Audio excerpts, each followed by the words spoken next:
Dear Miles Hammond, the Murder Club is to hold a dinner at Beltring's restaurant in Soho on Friday next at 8:30 p.m. Our speaker will be Chief Superintendent Hadley to tell us the story of an intriguing and unsolved mystery which I think might interest you.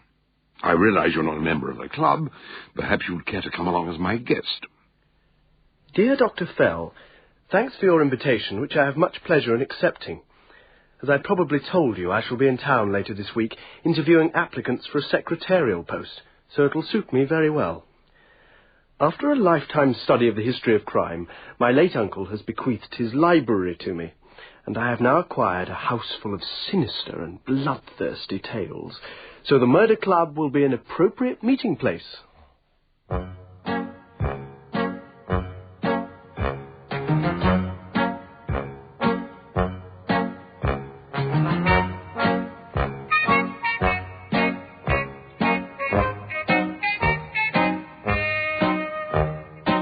We present Donald Sinden as Dr. Gideon Fell in He Who Whispers by John Dickson Carr.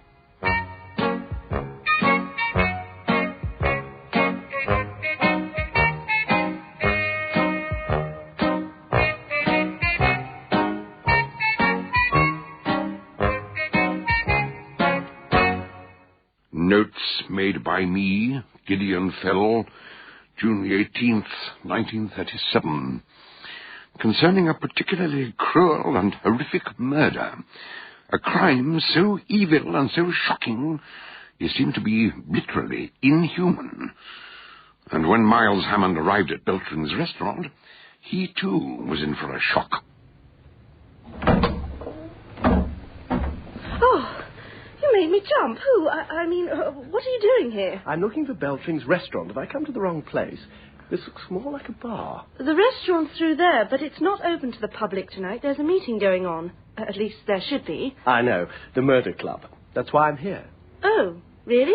So am I. Perhaps we should introduce ourselves. I'm Barbara Morell. Who are you? Miles Hammond. How do you do? Hammond? You're not a member of the club, are you? No, I'm a guest of Dr. Gideon Fell. Oh, that's funny. So am I. But the weird part is, not a single member has turned up tonight. The whole club seems to have disappeared. Disappeared? There's no one here except you and me, and a policeman called Hadley. Frederic, the head waiter, is absolutely frantic. And now Oh, Frederic. Oui, mademoiselle. What's happening? Don't tell me the policeman's disappeared as well. The chief superintendent is using the telephone. He is trying to call the president of the club, but I think he is having some difficulty. What are you laughing at? I was just thinking this would make a real scoop for some lucky reporter. On the night of the Murder Club meeting, all the members are found sitting quietly at home with knives in their backs. That's not funny. You're not a journalist, are you? No, why? I thought not. Then you've been reading too many detective stories. As it happens, I am a journalist. That's all I need. For years, Gideon Fell has been trying to persuade me to come and talk to this club. And for years I've said, no, I don't want to be misreported in the press. And he always tells me there are no journalists here. So tonight I finally turn up to find a journalist and no murder club. Unless perhaps you... Sorry, I'm not a member either. My name's Hammond. Oh, of course, the doctor told me you're Sir Charles Hammond's nephew. You and your sister have inherited a library. That's why I'm in London. I've been interviewing possible secretaries to help me get the library sorted out. And Dr. Fell invited me. Perhaps we ought to give him a ring. Well, I tried that. The president's out of town and the doctor isn't at home either. It seems there'll be no dinner tonight, so we may as well give up and go. Excuse me, Superintendent, but... do we have to? I mean, Frederic says all the tables are laid and the chef's waiting in the kitchen. Couldn't you tell us about the unsolved mystery anyway? I've been looking forward to it so much. Couldn't we, please? Well, I don't know. I mean, how about it, Frederic? Mademoiselle, Monsieur, dinner is served. According to Hadley, the dinner was excellent. Too good, he said, to be treated as the mere background to a mystery story. Or perhaps he was afraid the details might spoil their appetites. But at last, over coffee, he began the strange tale of the Brooke family. Although they were typically English, they lived in France, not far from Chartres. Mr. Brooke owned a tannery on the outskirts of the city, producing a high-quality leather. As Hadley explained, he met them by chance 6 years ago while he was on holiday. Yes, I'd only been there a few days. I happened to meet Howard Brooke whilst I was changing some money at his bank, and we got into conversation. He invited me back to the chateau. It had a perfect setting. Beside the river, and there was an old tower by the water's edge with a crumbling stone staircase spiralling up to a lookout platform at the top. I shall never forget that tower as long as I live. Why? Hang on. I've set the stage. Let me describe the characters. Brooke was in his 50s, his wife a few years younger, and they had one son, Parry, in his 20s.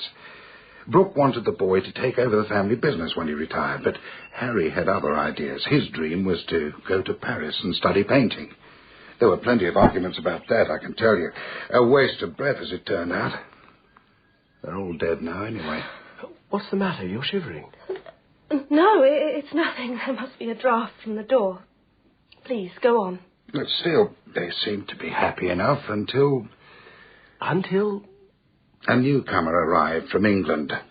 Howard Brooke's personal secretary, Miss Fay Seaton. Fay Seaton? What was she like? Very intelligent and very beautiful. Of course, Harry fell for her and asked her to marry him. At first she refused him, but he was very determined, and presently she changed her mind. His parents weren't any too pleased about that. Perhaps they wanted someone better for their son. No, it wasn't that. Look, here's a photo of her. Though black and white doesn't do her justice. She had hazel eyes, a creamy complexion, and auburn hair. Now, tell me, can you see anything wrong in that face? What do you mean, wrong? Well, there were certain rumours. Some people believed she was dangerous. In spite of that, Harry and Fay announced their engagement. And that was when Mrs. Brooke phoned my hotel and begged me to come at once. She was afraid something terrible was about to happen.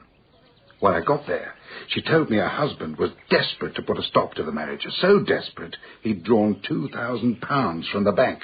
He was about to have a showdown with the girl and try to buy her off. Just because of some stupid gossip? No, it wasn't only gossip.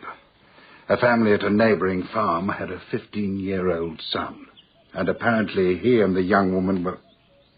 But anyhow, Brooke had arranged to meet Fay at the top of the old tower. Where was Harry during all this? Mrs. Brooke said he was in his room writing letters, but when I got to the tower, Fay was in the doorway looking very pale. She was obviously upset. Well, why? What was wrong? She told me Harry and his father were both up above. She'd heard them having a furious argument. Then she brushed past me and disappeared into the woods. What did you do? I climbed the corkscrew staircase as fast as I could and found them at the top of the tower. Brooke was wearing a raincoat. It looked as if a storm was about to break.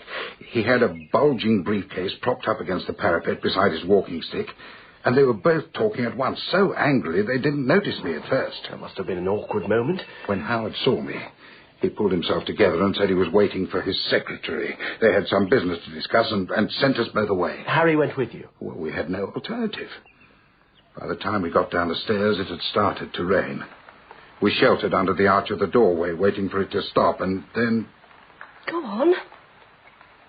We heard a heavy thud, echoing down the stairwell. When we got to the roof, Brooke was lying face down, the back of his raincoat oozing blood from a stab wound below his left shoulder. His walking stick was in two pieces. I hadn't realized it was actually a sword stick, and there were blood stains on the blade.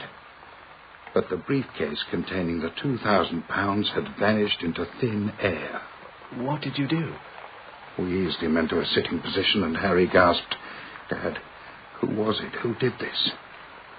The old man opened his mouth and tried to speak, but he was too far gone.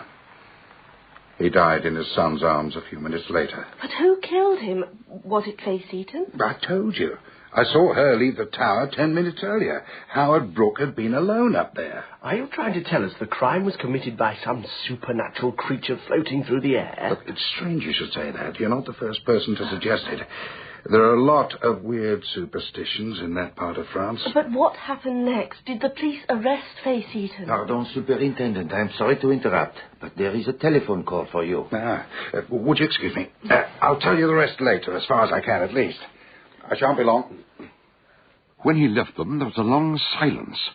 Barbara and Miles were both wrestling with the story they had heard. Eventually, Miles spoke up. Penny for them. Sorry? A penny for your thoughts. Well, to be honest, I don't know what to say. Suppose I say it for you. It strikes me you're a lot more interested in Fay Seton than you are in the murder club. Perhaps. But so are you. You keep staring at that photo. You're fascinated by it, aren't you? Well, yes, I suppose I am in a way. And you're wondering what it would be like to fall in love with her. In love? Oh, for heaven's sake, we don't even know whether she's still alive. No, that's true. Mr. Hadley never told us that. When he comes back, we must... The chief superintendent asked me to tell you the telephone call is from Dr. Fell. He is on his way and will be arriving shortly. Oh, well, goodbye, Mr. Hammond. It's been very nice to meet you, but I must be going now. You can't do that. The old boy would be a bit annoyed if he turned up and found you weren't here. Not half as annoyed as if he found I was here. Excuse me, I really can't stop. No, wait! But she was already out of the door. Miles asked the head waiter to make his apologies and dashed after her, down the stairs and out of the building, just in time to see her hailing a cab at the corner of Frith Street. Hang on. Where are you going? Home, of course. Let go of my arm. And where's home? Alscourt, now will you please let me go? Couldn't be better. My hotel's in Kensington. I'll drop you off on the way. Whereabouts in Earl's Redcliffe Square, but... Okay, driver. Redcliffe Square and then the Royal Park Hotel.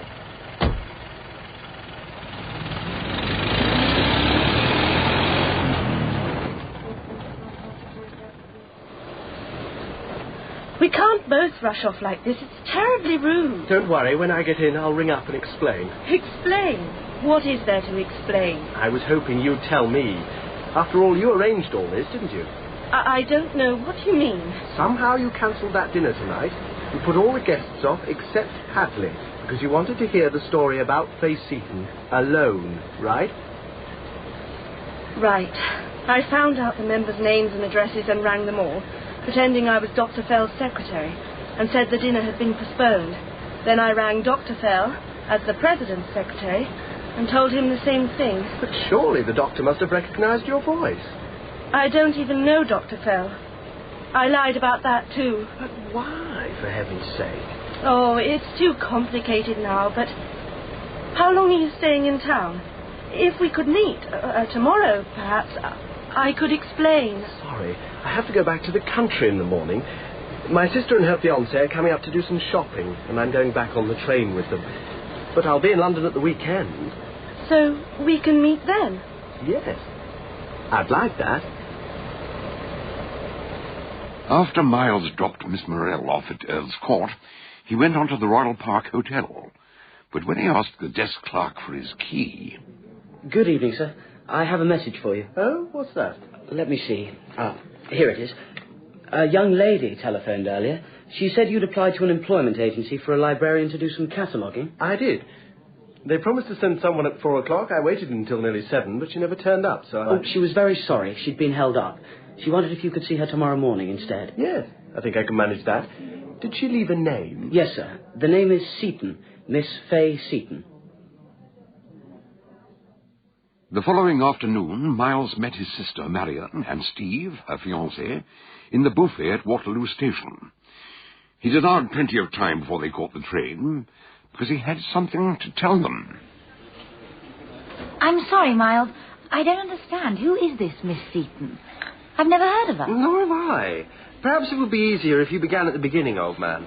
Very well. 6 years ago in France, she was involved in a murder case.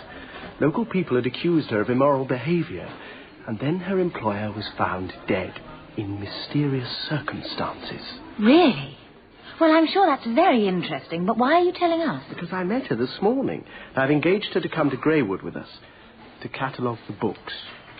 You're not serious. I really believe he is. What made you do a thing like that? I don't know. I've made up my mind to have nothing to do with her. Then she told me she had trained as a librarian. No wonder Hadley at the murder club gave me an odd look when I said I needed someone to sort out the library. Did you say the murder club? Yes, that's when I first met her. Superintendent Hadley was involved in the case at the time. This morning I met her and, well, now I've hired her, so she'll be travelling down with us. I thought I should tell you first. Well, thanks, but as Well, I suppose she spun you a heart-rending story and played on your sympathy. Look, I'm trying to tell you something. Far from it. She doesn't even know I've heard about the murder. We simply talked about the job, that's all. Will somebody please listen? That's right, darling. Try and make him see sense. No, Miles must do whatever he thinks is right. But the thing is, I'm not coming down to Greywood this evening. What? I thought you said... Well, I kept trying to tell you in the taxi, but you never listened. There's a crisis at the office, and I can't leave things in a mess. We'll get it sorted out tonight, and then I'll come down first thing tomorrow. Sorry, but needs must. Oh, well... What time train? I'll catch the 7:30. And don't you dare mess about with the kitchen boiler. I know its little ways. Yes, all right. But I want to hear some more about this girl. Tell me about her. I think you'll like her, but you won't mention any of this, will you? Don't say anything that might bring up the past. She's been through a very bad time. Oh, of course. Actually, I'm rather glad she'll be there to help me get the house straight. You know, I think I'll let her have my bedroom. The guest room needs a spring clean, and I can sleep in the garden room. I've always thought it must be lovely to wake up and walk straight out. There you go. You ask Miles to tell us about the girl, and then you never let him get word in edgeways. Oh, sorry. Go on. Tell us about her. I'll try. But anyway, you'll soon see for yourself. She's going to meet us at the platform. I wish I'd been there when Miles introduced Fay to Marion. Two charming ladies, not dissimilar in age and upbringing, yet on a deeper level, totally different. However, they seemed to get on very well. The journey passed pleasantly enough, and by the time they reached Greywood, they'd become friends.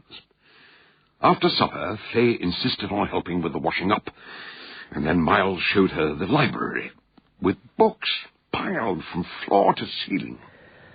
I did warn you, didn't I? It's going to be a very long job. I shall enjoy it. And your sister has been so kind. I feel at home here already. Oh, yes. Marion will make sure you're comfortable. She offered to move out of her bedroom and let me have it. But I said I wouldn't dream of it. I'd sooner be on the ground floor anyway. Oh? Why is that? Oh, no special reason. I just feel more comfortable. And the garden's so lovely, and the air smells so good. Yes, you'll notice the difference, coming from London. You'll sleep like a log tonight. I hope so. Why? Do you find it difficult to sleep? Sometimes. Mind you, it can be awkward.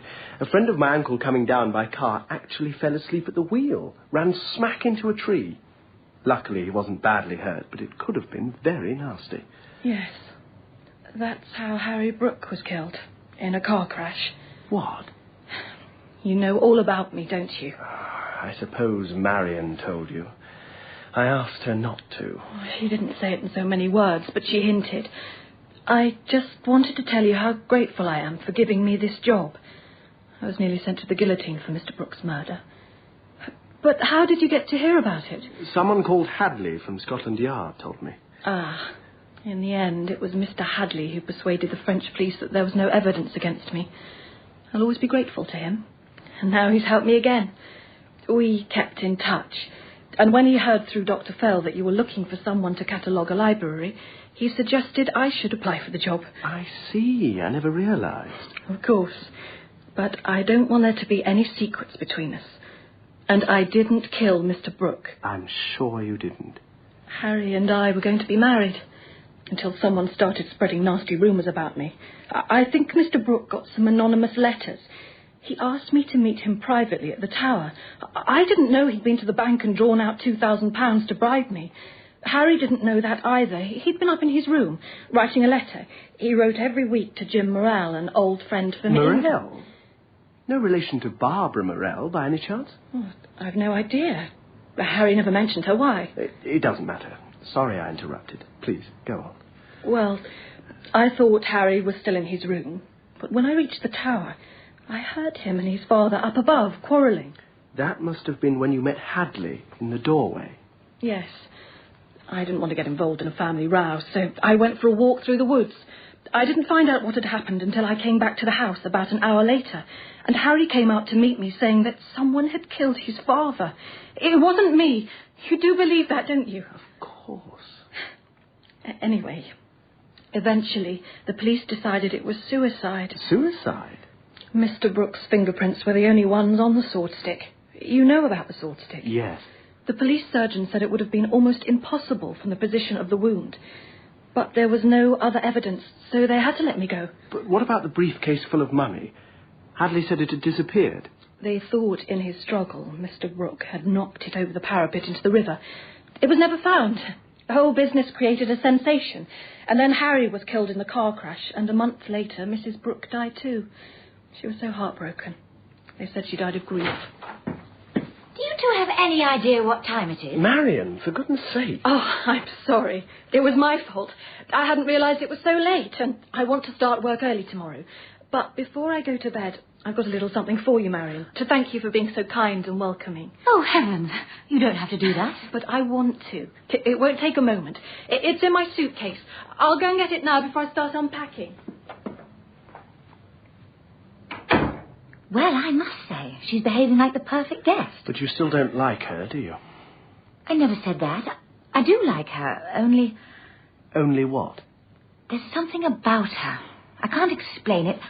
I just feel you should be careful, very careful. Listen, I have no personal interest in Fleigh Seaton, if that's what you're worried about. I'm interested in an unsolved mystery, that's all. Yes, that's the part that worries me. All that nonsense about murderous demons floating through the air. I'll believe it when I see one, that's all I can say. And suppose you did see one, what would you do? A sinister face floating outside my window. Oh, I'd probably take a pot shot at it with my revolver. Steve insists I have some sort of protection whenever I'm alone here, so he... Hello. What's that? A car at this time of night? Who on earth? It's the taxi from the village. There's someone getting out. Good Lord. Who is it? An old friend of mine, Dr. Gideon Fell. I apologized twice for my arrival, since I was not only extremely late, but also uninvited. Marion Hammond offered to make up a bed for me, but I told her that I would be returning to London by the last train. The cab driver had agreed to wait until I was ready to go back to the station. I could see Marion was very tired, and she admitted she was feeling drowsy. Then she said good night and went up to bed. Naturally, Miles wanted to know the reason for my unexpected arrival. And when I explained that Hadley had telephoned me late that afternoon to tell me about the mysterious events at the murder club, he decided that we both needed a drink. Don't drown it. How's that? That's splendid. Your very good health. Yep, well, that's better. Now, would you mind telling me what all this is about? Not at all. I'm very glad to have had the opportunity to meet your sister. Charming young lady. Yes, she is. But I don't imagine you came all this way just to compliment me on my relative. Not entirely, no. I admit there is another member of this household who arouses my curiosity. You mean Fleigh Seaton? I do indeed. How did you know she was here? Well, this I thought it was highly probable. You're employing her as your librarian, I presume? Yes. What's wrong with that? Miss Barbara Morell also telephoned me today to apologize for upsetting our arrangements last night. And to tell me Fleigh Seaton was in London. She even had her address. And now Fleigh is here, under your roof. I must see her. There's one particular question I have to put to her. And I must also warn you that... for heaven's sake, not you two. Look, I've already talked to her about Howard Brooke's murder. She told me she didn't kill him, and I believe her. Did she also tell you that after the inquest, a mob of local farmhands were threatening to lynch her? What? I know there were vague rumours about her carrying on with some local... Well, the rumours were not vague. Young Pierre Freneck had been ill. In his delirium, he had a nightmare. He dreamed he saw a white face floating outside his attic window. But next morning, when his father woke the boy, he saw tooth marks on his throat, where the blood... That's ridiculous. They actually believed that Fleigh was... They believed in vampires, in the undead. Those were the accusations made in the anonymous letters sent to Howard Brooke. That was why he tried to break his son's engagement and buy her off. And that is why he died. Are you telling me you believe that vampires exist? I certainly believe in the existence of evil, which is why I warned you to be on your guard. Evil forces have struck once, they could strike again. So, before I leave tonight... You're not leaving. We'll talk about this in daylight and let a little sanity into it. And tomorrow morning, when Marion hears the rest of the story... You've already told your sister about it. Oh, of course. In fact, I asked her what she would do if she met a supernatural horror floating in midair. And what did she say? She said she'd probably fire a revolver at it. Anyhow, this question you've got to put to Fay. If it's really important, I'll go and fetch her. What? Dear God! Marion! When Miles switched on the light, we found Marion Hammond in her bed. In her hand was a small revolver. Her eyes were glassy and unblinking, her face chalk white. On the bedside table was a photograph of Marion with her fiancé. Happy and carefree, very different from the helpless woman who lay before us. I put my hand to her wrist, hoping to feel a pulse. Well, is she... It's very faint, but her heart is still beating. She needs fresh air. Open the window. Yes, I noticed that strong perfume as soon as we came in. Now, there's an open bottle on the dressing table. Look at this. A bullet hole through the glass. What do you think she saw outside her window? Never mind that. Is there a local doctor? Yes, Dr. Gilpin in the village. It was lucky I'd kept the taxi waiting. Within 10 minutes, the doctor was at Marion's bedside, and with his help, she began to regain consciousness. In the meantime, Miles had gone in search of Fay Seaton. He found her out in the moonlight in a grey dressing gown, wandering through the garden like a ghost. I heard a shot. What happened? We're not sure. Marion was unconscious with the gun in her hand. I thought she was dead at first. Yes, I know. You know? I'd been asleep, but the shot woke me. I heard you go upstairs, so I slipped on my dressing gown and ran up after you. The bedroom door was open, and when I looked in, I saw... Well, you know what I saw. You're still trembling. I should have run upstairs. I have a weak heart. But I never stopped to think, and then when I saw her... What happened? I still don't understand. Nor do we. She must have been frightened by someone or something outside the window and took a shot at it. You mean a burglar trying to break in? No, that's impossible. Look up there. The window's 15 feet from the ground. And yet she saw something, and it frightened her so much she nearly died. Oh, it can't go on. It mustn't go on. Oh. Good evening. Miss Seaton, I believe. I'm sorry if I startled you. Fay, this is Dr. Fell, an old friend of mine. Dr. Gideon Fell? You caught the 6 Ashes murderer and the poisoner at Silbury Cross? You embarrass me, madam. Let's say I'm an old buffer with an unfortunate habit of getting mixed up in murders. How is Marion? Dr. Gilpin says she'll recover, but it was a near thing. I understand that you were the last person to speak to Miss Hammond before she lost consciousness. I was? Miles told me that you were going to give her a present of some kind. Oh, that was nothing. Just some French perfume. I thought she might like it. Oh, she did indeed. We found it already open on her dressing table.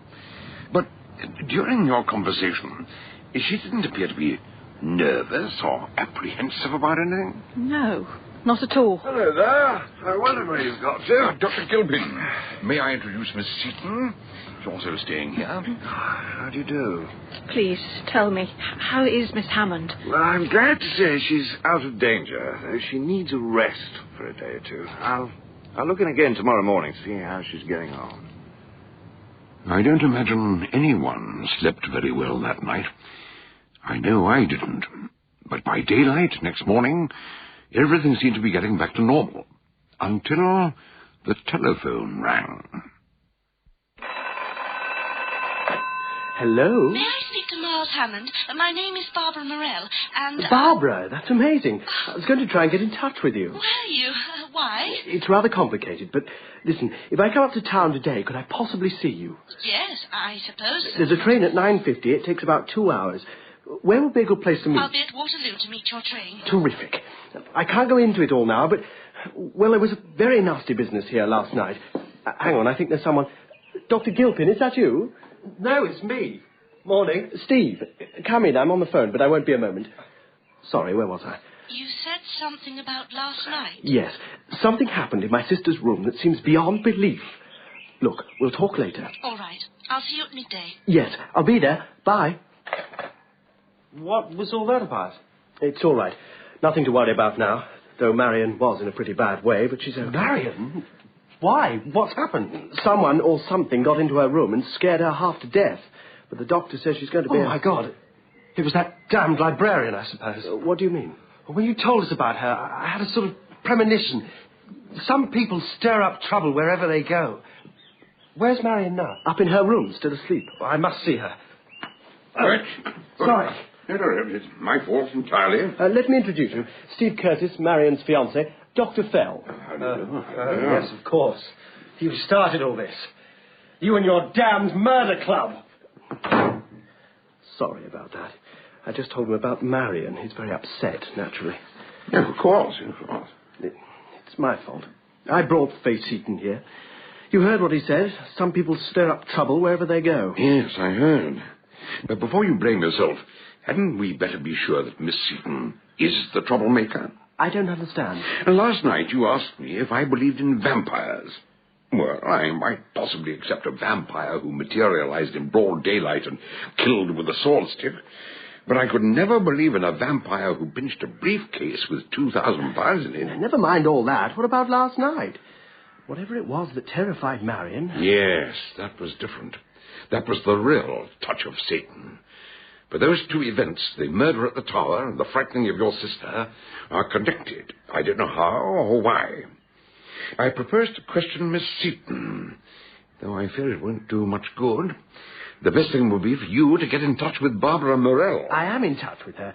She rang me a few minutes ago, and I've arranged to go up to town and meet her later on. Have you, by Jove? Well, now we're getting somewhere. Did you ask her about Jim Morell? No, but I'm going to see her. Good morning, Mr. Hammond.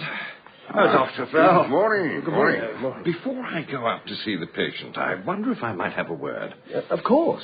Would you say your sister was a highly strung, nervous type of person? No, not at all. No, I thought not. And she doesn't suffer at all from what you might call hallucinations? Oh, good Lord, no. What gave you that idea? Well, last night she kept muttering about someone who whispered in her ear. It distressed her very much. Oh, whispered? But surely a whisper... Quite. It struck me as very odd. She kept referring to it again and again. Well, perhaps this morning she'll be able to clarify it a little. Oh, and when I've seen her, I'd like to see the other lady, Miss Seaton. Last night she looked alarmingly pale. Not as much blood colour as she should have. Anyway, we'll talk again later. Whispers? Dr. Fell, do you know the answer to all this? Alas, no. Except, of course, the vampire legend. Vampires again. What have they got to do with it? Nothing, probably, except that in folklore, the vampire whispers softly to her victims to put them in a trance. I seem to remember a story about Cagliostro. Who? Count Cagliostro, the 18th century wizard, prophet, alchemist. He gave a dinner party once and summoned the ghosts of 6 great men from the shadows to sit down to dine with 6 living guests. According to his biographer, at first conversation did not flow freely, which might be rather an understatement. He also attended another eerie party in London, at the Old King's Head in Soho. Oddly enough, not far from the restaurant where you met Barbara Morell. Oh, Lord. Oh, Bacchus. What's the matter? I think I got it. I know what frightened your sister, and it was done by design, by deliberate, brutal design. I'm going to find Miss Seaton, and this time I'm going to get the truth out of her. Mr. Curtis, we meet again. Come in, Steve. You've seen Marion. How is she? She's still a bit under the weather. Gilpin's with her now. By the way, Doctor, I'm sorry I lost my temper just now, but I'd had a bit of a shock. Yes, perfectly natural. I understand. Now, if you'll excuse me, I want to have that word with Miss Seaton. First door on the left. I wouldn't mind a few words with her myself. What the hell were you thinking of, bringing her into this house? Pull yourself together. Marion's going to be all right. Well, no thanks to you. You don't give a damn about your sister, do you? All you care about is that infernal little slut you picked up out of the gutter. For God's sake, calm down. What's wrong with you? I'm sorry. I shouldn't have said that. I don't know what came over me. I'm going for a walk. Maybe the fresh air will clear my head. By the by, what's Dr. Fell doing here, anyway? And what does he want with your precious librarian? He's simply trying to find out what's going on. Unfortunately, I was too late. Miss Seaton has gone. Gone? Why? What's happened? She left this on her pillow. It's addressed to you. Dear Mr. Hammond, I'm afraid I have to go up to London on an urgent matter that needs my attention. Perhaps it's just as well I kept on my little room in town. And a briefcase might be useful, too. But don't worry, I shall return before nightfall. I should have guessed. Presumably she'll be going to London by train. I suppose so. There's the 9:50. That's the one I meant to take to meet Barbara. They must have caught the bus at the end of the lane a few minutes ago. Ring for a taxi. You've got to be on that train. I warn you here and now, if that young woman carries out her plan, something damnable is going to happen. You must catch that train. You'd better go up and say goodbye to Marion before you leave. I'll ring for a cab, don't worry. Miles caught the train with 30 seconds to spare and immediately set out to find Fay Seaton. But although he went through every coach, he drew a blank. She was not on board. When he reached Waterloo, Barbara Morell was waiting for him at the barrier. Hello. Did you have a good journey? No, I didn't. I mean, thank you for coming to meet me, but, oh, Lord, everything's gone wrong. What do you mean? We thought Fay would be on the train. Dr. Fell said I had to find her. Everything depended on it, and now I don't know what to do because she wasn't on it. But she was. I saw her just now. She came through the barrier about a half a minute before you did. That's impossible. I searched the whole train. Hey, I thought you'd ever met her. How did you recognize her? From the photo Mr. Happy showed us, remember? Oh, yes, of course. Which way did she go? I've no idea. There were so many people about her. Hang on. Dr. Fell said you knew her address. Yes, she lives in Camden Town, 5 Bolsover Place. What's the quickest way to get there? By underground. Right. What are we waiting for? I don't want to keep pestering you with questions, but what's so urgent about finding her? Does the name Jim Morell mean anything to you? Of course. He's my brother, but you can't possibly connect Jim with any of this. He's in Canada. He's been living there for years. How did you hear his name? Fay Seaton said Harry Brooke used to write to him. Oh, yes. Jim knew that unspeakable swine. But I thought everyone seemed to like Harry. Oh, yes. Good old Harry. Jolly good chap. Only I know a few things about Harry Brooke and about Fay Seaton. Now, look, I don't care what you say. I happen to believe in Fay Seaton. Everyone thinks I'm mad. You weren't the only person who warned me against her. I did nothing of the sort. I wasn't trying to warn you. I was hoping you might be able to help her. I only wish I could, but... Fay Seaton is the most terribly wronged person I ever heard of. As for those things she was accused of, the immorality, the absurd superstitions, they were a deliberate frame-up from start to finish. I felt that all along. But who'd want to do anything so... Harry, of course. That charming young man was a cruel, ruthless devil determined to get his own way. Hello, this is Camden Town, quick. But it was too late. Absorbed in conversation, they'd missed their stop and had to travel on to Kentish Town.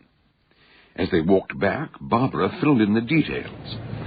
You know Harry was set on becoming a painter in spite of his parents' wishes. Yes, but what's that got to do with anything? It had to do with everything.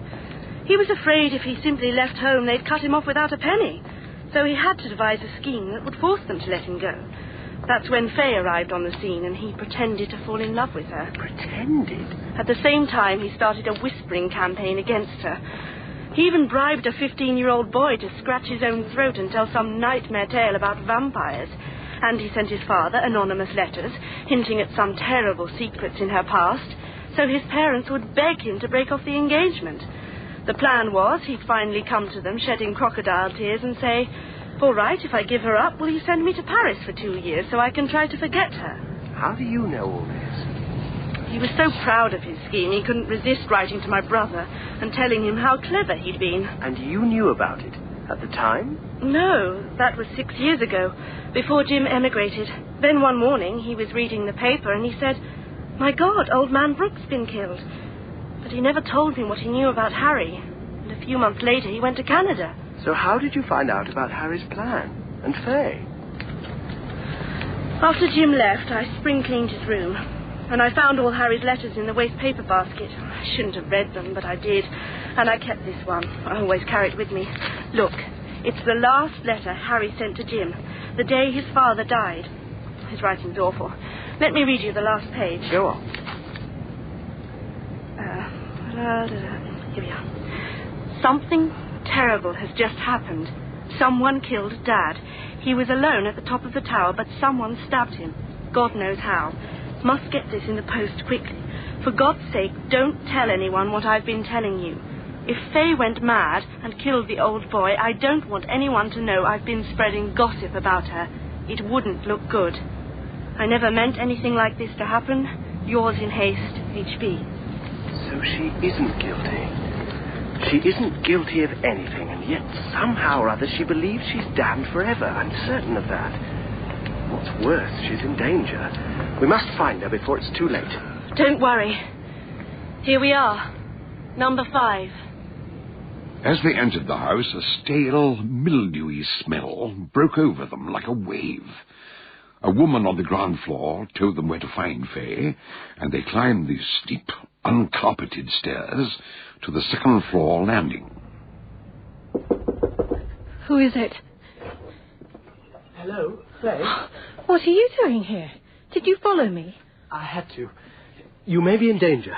You startled me. Who's that with you? Hello, Miss Seaton. This is Barbara Morell, Jim Morell's sister. She's very anxious to meet you.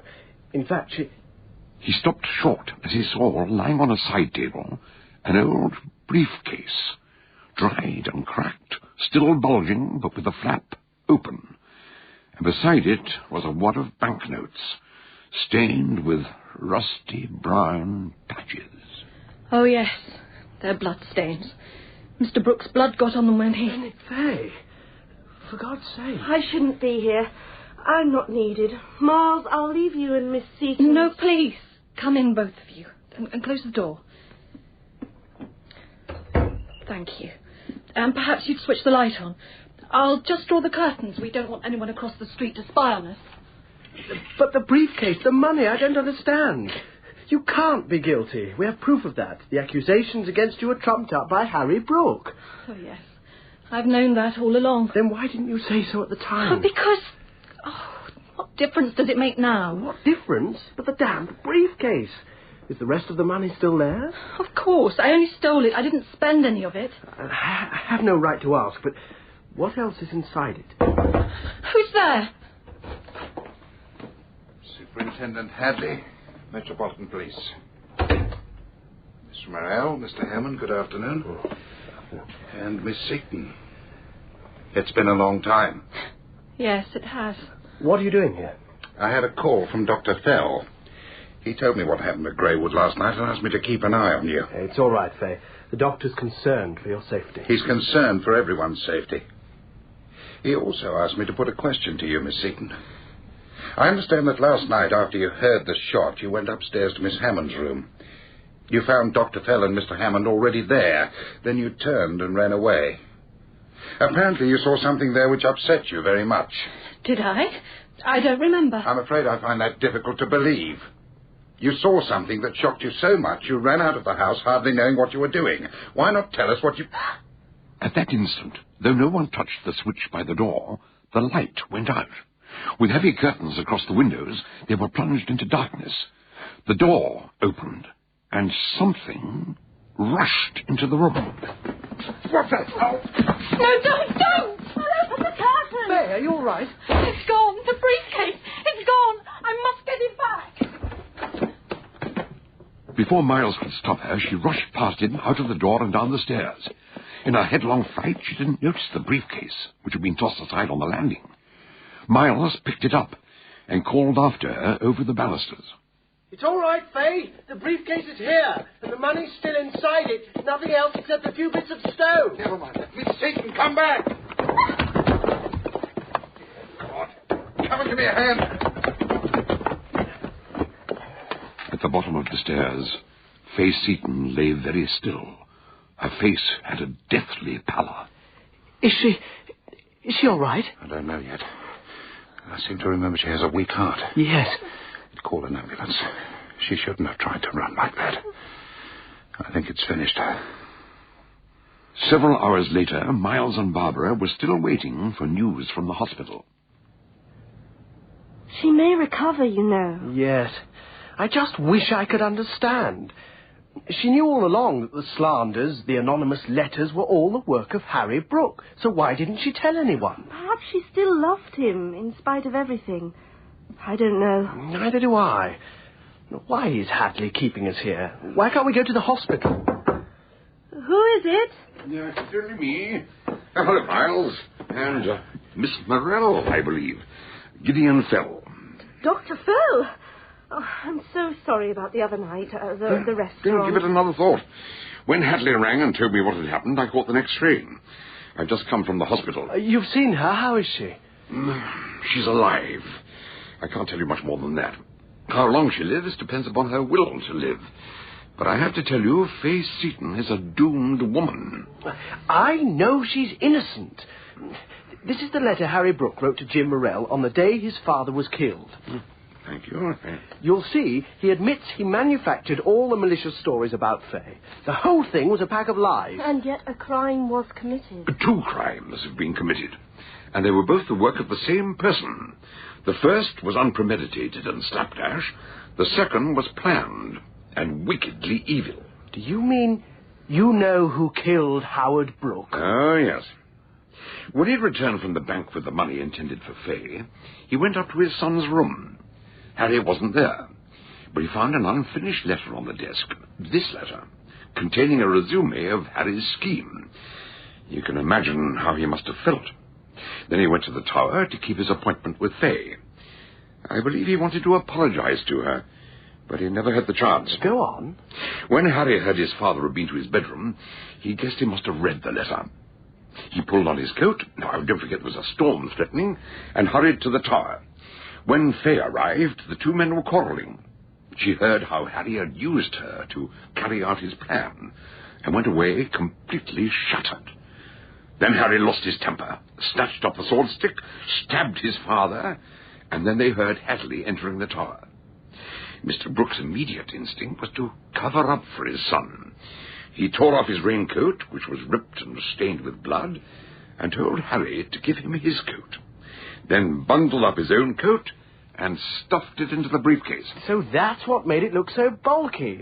I never understood how a few packets of notes filled out like that. Quite so. By the time Hadley reached the top of the tower, Mr. Brooke thought he had prevented a family scandal. He told Hadley to take his son away, but when they left, he realized that he might be dying. There was only one thing to be done. As his strength ebbed away, he exchanged the 2 coats once more and stuffed Harry's coat, which must have had bloodstains on the lining, into the briefcase, weighed it down with a few lumps of stone, and dropped it over the parapet, and then collapsed. The 2 men down below heard him fall and hurried upstairs, and he died in his son's arms, assuring him that everything would be all right. God rest his soul. But where was Faye during all this? As she was going past the tower, she saw the briefcase fall into the reeds beside the river, and she picked it up. When she found what was in it, the money and the stones, the blood-soaked raincoat, she understood. I suppose she kept it in case Harry tried to pin the murder on her. His raincoat would have proved he was guilty. And he got away with murder. His father covered up for him, and so did Faye.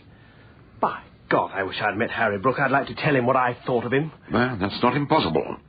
Would you like to meet him now? What? Are you there, Hadley? Would you bring the prisoner in, please? In you go, sir. This is ridiculous. I tell you, it's all a mistake. What the devil? Steve! What's going on? Doctor, what are you playing at? We need to make a formal identification. Because, you see, the man who calls himself Stephen Curtis is, in fact, Harry Brooke.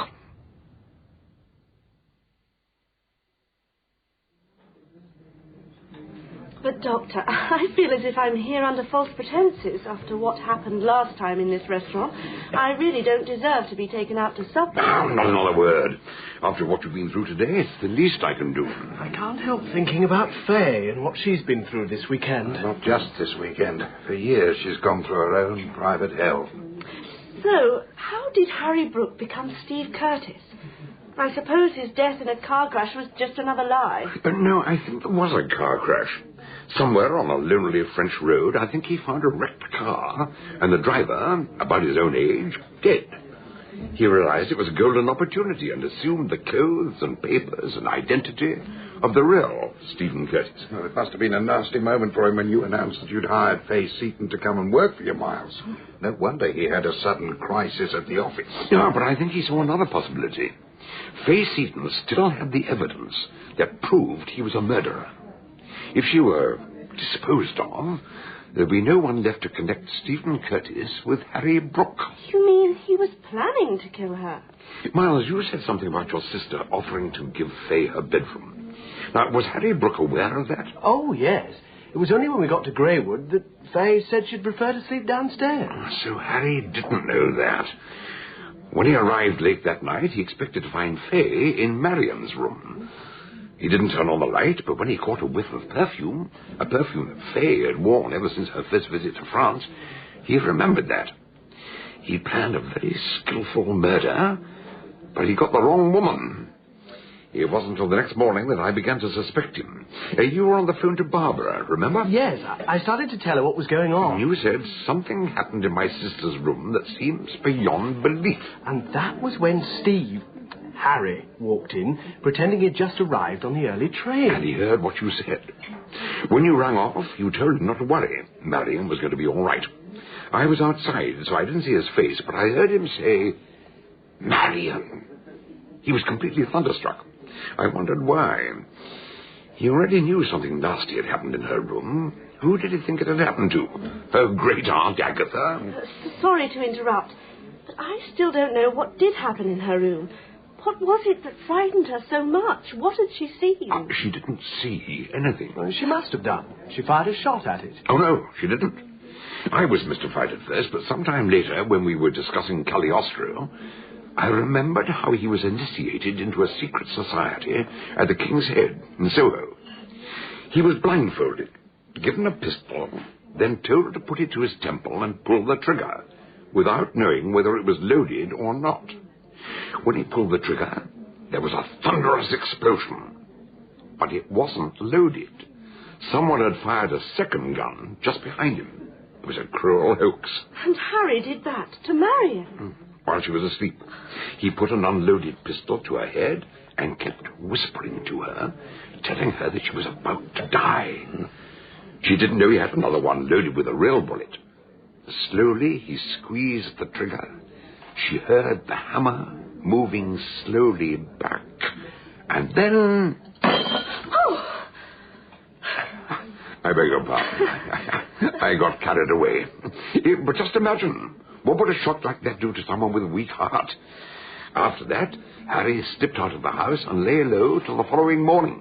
But, Doctor, when we rushed up to Marian's room, Fay followed us. The door was open and she looked in, and something she saw there terrified her. What was it? Cast your mind back. On the bedside table, there was a photograph of Marion and her fiancé. That's when Fay knew Harry was still alive, and she realized that the attack had been intended not for Marion, but for her. He had returned from nowhere to take her life. Which is why she ran away and why he decided to follow her to London. He was so helpful, wasn't he, Miles? He rang for a taxi, he even came to see you off. And as the train began to pull out, he jumped into another compartment. But I searched the whole train, looking for Fay. You were looking for a woman. No doubt he kept a newspaper in front of his face. You wouldn't have given him a second glance. But I never saw Fay, either. I think I can explain that. If a train's really crowded, I have a quiet word with the guard. If you ask nicely, they sometimes let you travel in the guard's van. And of course Harry didn't know Fay's address, so he followed you two, hoping you'd lead him to her. And you did. She warned him in the note she left that she still had the incriminating briefcase in her possession, and he had to get it back. He pulled the switch in the fuse box on the landing, and he nearly got away with it. He chucked the briefcase. It was the raincoat he was after. He ran out of the house, still clutching it, slap bang into the office I'd left outside. I'd say Marion had a lucky escape. I hope you can explain that to her, Miles. Oh, yes. But Fay wasn't so lucky. As you said, Mr. Hadley, she's been through hell. And yet even now there's some quality in her that won't let her speak out to denounce the man she had once loved. She might only have a few months to live. She's sick at heart, without hope, but she... Excuse me. What's the her? I'm going to her. Miles, don't be silly. You hardly know her. Whatever crazy plan you have in mind, it's bound to end in disaster. I don't care. I'm going to her. And for the second time, Miles Hammond left Beltring's restaurant, hurried down the stairs, and ran out into the night.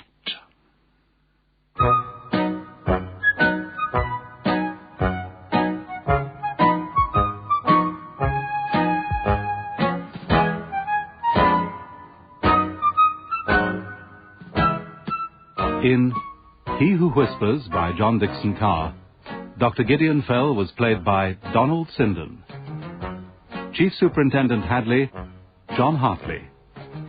Miles Hammond, Christopher Kellum. Barbara Morell, Gemma Saunders. Faye Seaton, Sarah Rice. Marion Hammond, Beth Chalmers. Steve Curtis, David Thorpe. Dr. Gilpin, Paul Gregory. Frederick, the head waiter, Gavin Muir. The hotel desk clerk, Tom George. He Who Whispers was dramatized for radio by Peter Ling and directed by Enid Williams.